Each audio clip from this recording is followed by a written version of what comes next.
20,000 హెక్టార్కి ఇచ్చాము. 2018 తిత్లీ వచ్చింది, మా జిల్లాలోనే రివైవ్ చేశారు సార్ మొత్తం ఎంటైర్ క్రాప్ అంతా. అందులో వరికి హెక్టార్కి 20,000 ఇచ్చాం. జగన్మోహన్ రెడ్డి 20,000 21,000 చేయాలి, లేదా 20,000 రూపాయలు ఇవ్వాలి. 16,000 చేశారు. 16,000 చేశాడు, జస్ట్ అయిపోతుంది. మళ్ళీ మేము మొన్నను 25,000 చేశాం. ఇప్పుడు నువ్వు చెప్పింది కూడా నేను ఐడెంటిఫై చేశాను. మనం ఎన్ని నీతి కబుర్లు చెప్పినా, ఎన్ని కార్డులు ఇస్తామన్నా బ్యాంకర్ సహకారం లేకపోతే జరగదు.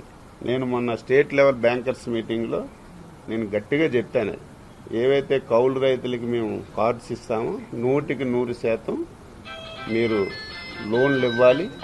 దానికి ఒక కమిటీ కూడా వేశారు, బ్యాంకర్స్ నుంచి కొంతమందికి, ఆఫీస్ నుంచి కొంతమందికి.